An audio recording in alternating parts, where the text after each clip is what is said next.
Tout ce que tu dois savoir sur la masturbation. Bienvenue dans cet article complet qui te dévoile tout ce que tu dois savoir sur la masturbation. Si tu es curieux, si tu veux en apprendre davantage sur ce sujet encore souvent tabou, ou simplement si tu cherches des réponses à tes questions, tu es au bon endroit. N'oublie pas de t'abonner, de liker cet article et de cliquer sur la cloche de notification pour ne rien manquer de nos prochains contenus. Qu'est-ce que la masturbation? La masturbation est une pratique intime et naturelle qui consiste à stimuler ses organes génitaux, souvent dans le but de ressentir du plaisir ou d'atteindre l'orgasme. Cette activité est pratiquée par des individus de tous âges, genres et cultures. Elle peut être pratiquée seule ou en complément de relations sexuelles avec un partenaire. Contrairement à certaines idées reçues, la masturbation est une pratique courante et normale dans la vie de nombreuses personnes. Un phénomène universel. Des études montrent que la majorité des individus se masturbent à un moment ou un autre de leur vie. Selon des recherches scientifiques, environ 90% des hommes et 70% des femmes admettent s'être masturbés au moins une fois. Ces chiffres démontrent que c'est une expérience universelle et non une exception. 2. Pourquoi les gens se masturbent-ils? La masturbation répond à de nombreux besoins, qu'ils soient physiques, émotionnels ou psychologiques. Voici quelques raisons courantes. A. Pour le plaisir. La raison la plus évidente est le plaisir. La masturbation permet de découvrir son corps, d'explorer ses zones érogènes et d'atteindre l'orgasme. B. Pour réduire le stress. Stimuler ses organes génitaux libère des endorphines, des hormones du bien-être. Cela peut aider à diminuer le stress, l'anxiété et même améliorer l'humeur.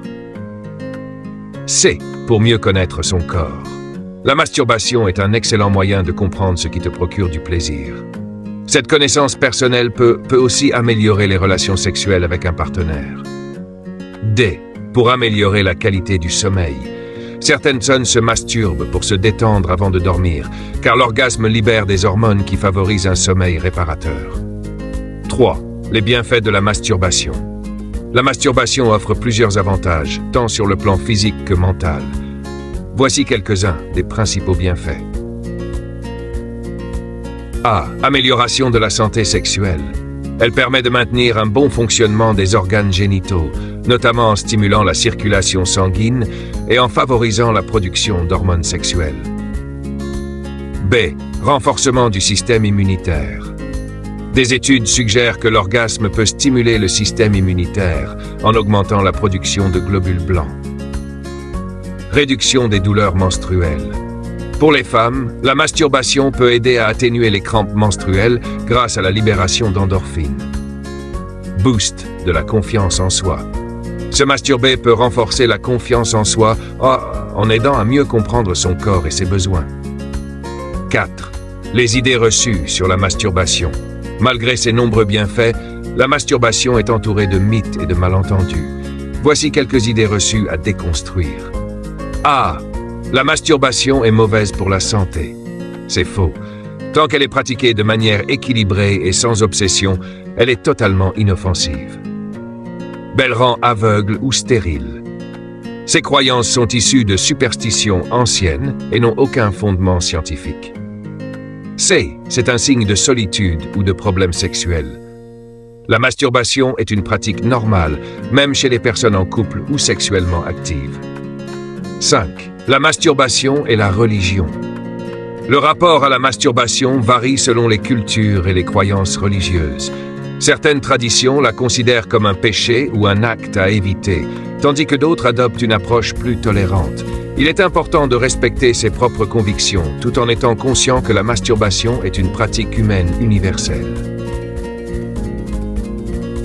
6. La masturbation chez les hommes et les femmes. A. Chez les hommes. La masturbation masculine est souvent plus visible et plus discutée. Elle implique généralement la stimulation du pénis, souvent accompagnée d'un orgasme. B. Chez les femmes. La masturbation féminine est moins souvent abordée, mais elle est tout aussi courante.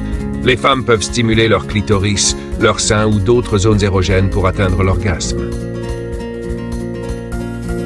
7. La masturbation excessive. Un problème? comme toute chose, l'excès peut poser problème. Si la masturbation interfère avec ta vie quotidienne, tes relations ou tes responsabilités, il peut être utile d'en parler à un professionnel de la santé. 8. Conseils pour une masturbation épanouie. Explore ton corps. Prends le temps de découvrir ce qui te procure du plaisir. Chaque individu est unique et il n'y a pas de bonne ou mauvaise façon de se masturber. B. Utilise des lubrifiants. Un lubrifiant peut améliorer l'expérience en réduisant les frottements et en augmentant le confort. C. Crée un environnement confortable. Un espace intime et sécurisé peut te permettre de te détendre pleinement. Ne te juge pas. Il est important de te rappeler que la masturbation est une pratique normale et saine. Masturbation et couple, un sujet tabou? La masturbation peut coexister avec une vie sexuelle active. Certaines personnes craignent que leur partenaire se masturbe, mais cela ne signifie pas un manque d'attirance ou de satisfaction dans la relation. Communiquer ouvertement peut aider à mieux comprendre les besoins de chacun. 10. Questions fréquentes sur la masturbation. A. Est-ce normal de se masturber tous les jours? Oui, tant que cela n'interfère pas avec ta vie quotidienne ou tes responsabilités. B. La masturbation peut-elle causer des problèmes de santé? Non, elle est sans danger lorsqu'elle est pratiquée de manière équilibrée. C. À quel âge commence-t-on à se masturber? Il n'y a pas d'âge normal. Certaines personnes commencent à l'adolescence, d'autres plus tard. Conclusion. La masturbation est une pratique intime, naturelle et bénéfique pour la santé. Elle permet de mieux connaître son corps, de réduire le stress et d'améliorer son bien-être général.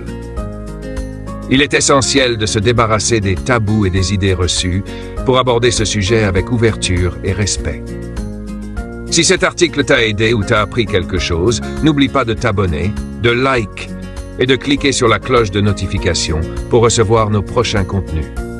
Partage aussi cet article avec tes amis pour briser les tabous et répandre une meilleure compréhension de ce sujet.